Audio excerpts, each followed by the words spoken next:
Hey, today we're going to talk about 10 tips for watering your gardens. Your gardens, it could be vegetable gardens, it could be medicinal herb gardens, edible forest gardens, you name it. And these tips, they're good because they're basically principles, right? And so you can apply them in different ways to all of those different contexts. But I want to show you real quick. I'm in Monica's medicinal herb garden behind me, and it is just absolutely booming this year. So I'm just going to swing around here so you can see. I mean, it's just crazy. I probably can't see very specifically, but it is growing abundantly and doing really well. And here's the thing. It is June, near the end of June, June 26th, and we have not watered this garden once, okay? Mostly because we have gotten quite a bit of moisture. So we've gotten quite a bit of rain, and it's been good. So, there are some years where we're pretty dry by this point already, but this year has been pretty darn good. But for the first tip, I want to tell you about watering, and that is to understand the soil. Okay, understand the soil of whatever garden you're looking at. And in this case, like I said, we've gotten lots of moisture, so we haven't had to do any watering here. But also understanding the soil is extremely important. And the reality is that the soil on this area right here, it has a relatively high water table. And at this time of year, the water table is still relatively high. And that equates to not having to water a whole lot until we get later in the season, until we start getting dry into July and August. And in those cases, we will do some watering in here. But understanding the soil. What kind of soil texture do you have? Texture and structure. Okay, so texture is basically that ratio of sand, silt, and clay, right? And so the more sandy it is, for example, the quicker it will drain, the less moisture is being held by that soil. Now, that there are some exceptions to that. Conversely, if you have a high clay content, it's going to hold that water more. And in fact, it might be detrimental, depending on what you're trying to grow there and all of that. Okay, now structure is basically how that soil is held together. Okay, you can improve structure. You can't really change the texture, right? You're not going to change the ratio of sand, silt, and clay unless you do some major, like say removal and bringing in lots of material. If you're not doing that, you're really not changing that texture, but you can improve the structure by getting the microorganisms kicking in there, worms, things like that. It'll improve the aeration, the ability of the soil to hold water, because that is really the ultimate way of holding water. Is we want to hold as much water in the soil as possible. Okay, so number one, understanding the soil of the garden that you're.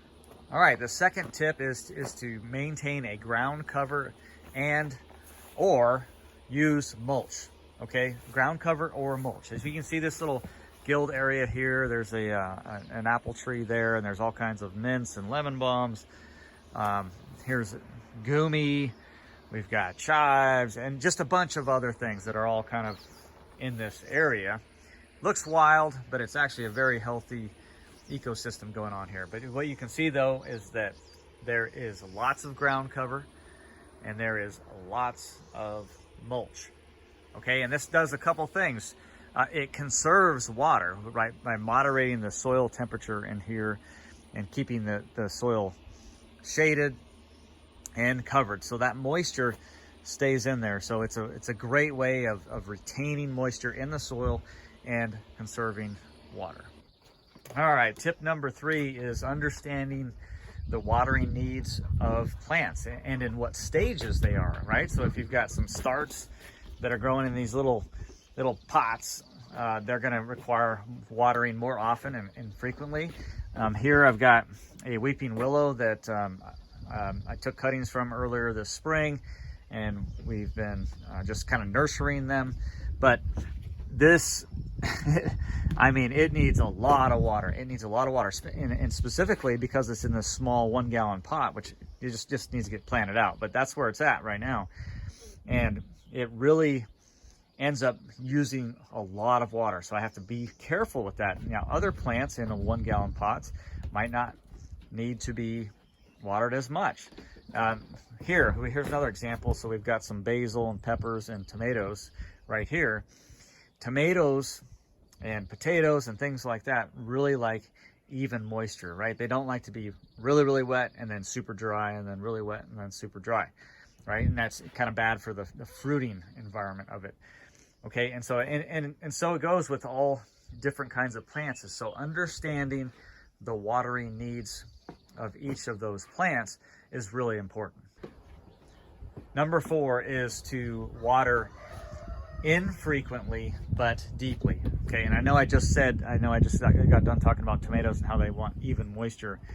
And so it does depend, right? So the more perennial things are, generally speaking, your trees and shrubs, definitely want to water them infrequently but deeply. You want to make sure that water is getting all the way down into the root zone. Okay, and then as you get into more annuals and you get to more plants that need more water, your frequency might increase some, but still, I'm not a big fan of watering, say every day for 5 or 10 minutes. Okay, I'd rather water twice a week, for a solid hour or 2, depending on the plant, of course. Again, so all of these things work together, but watering infrequently but deeply is a great way to go. I found that to be kind of the best approach. And again, the more perennial, the more trees, shrubs, or perennial vines it is, I find that to be even better. All right, so tip number 5 is to water, again, general rule of thumb, water early in the day and not later in the day. Okay, that would be the best time overall, is really early in the morning, maybe even right before sunrise. And you can do that obviously through timers, which I'm going to talk about here in a minute. But for the plant cycle, for the uptake of water and use throughout the day, that's generally the best time. The next best time would be later in the evening, essentially just not during the middle of the day, the heat of the day, so you're minimizing evaporation. Okay, that's number 5. Number 6 is to water from below and not above. Okay, so overhead sprinklers, you're getting all that moisture on the leaves themselves, and the plants, or a lot of plants, will be more susceptible to disease. Okay, so to fungal type issues. Okay, so that's why we want to water from below, right? Whether you're watering by hand or soaker hose or drip irrigation, you want to do it from below instead of above, and that's going to just help us avoid some of those diseases. All right, the next tip is to use drip or irrigation or soaker hose. I'm really a huge fan of drip irrigation. This one's super simple. It doesn't get any simpler than this. It just has an emitter every 18 inches, and you can buy it this way, and it works really well. You can see again over here, we've got drip irrigation that's going down, and it's watering grapes along here, and it works really well. And then there's other methods of drip irrigation that are more specific. So to look at a more specific type of drip irrigation, you can see here, you can put whatever type of emitters that you want in certain locations.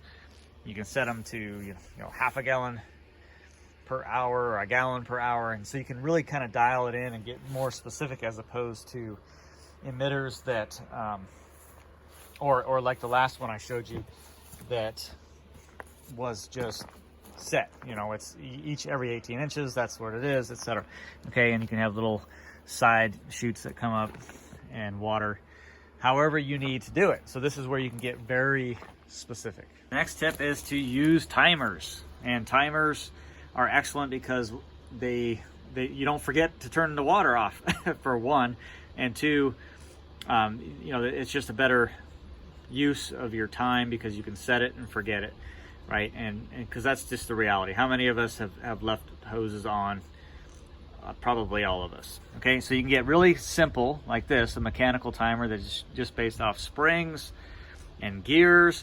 You can get a little more complicated with more sophisticated timers that you can set on, you know, different programs to come on automatically on certain days, etc. Okay, so this is an excellent way of being able to provide, you know, that even watering, provide, you know, deep but infrequent watering on a schedule, and you don't have to worry about it. So it's an excellent tip for watering. All right, the next tip is to group plants together with similar watering needs. Okay, this is extremely important. This is one of the most important things that you can do because you're setting up a system in which you're going to be set up for success. You know, as opposed to trying to put, like, I don't know why you would do this, but you put like sage next to willow or something. So something with a very low watering requirement, or a much less watering requirement, with something with a heavy watering requirement, right? You're setting yourself up for failure. You're going to have to go and specifically water that one plant, as opposed to setting up, say, an automated system or something that just makes it easier. So grouping those together is a critical component of sound watering practices. All right, and the final tip for this video on watering is to use wicking beds. Wicking beds are an excellent way to save water. They definitely water from below, so we're kind of meeting all those principles, and this is just a specific way of doing it, and you're getting extremely low evaporation. So it's an excellent technique. All right, with all of those tips in mind, it's going to set you on a path to be able to implement sound watering practices where you're utilizing the least amount of water possible, the right amount.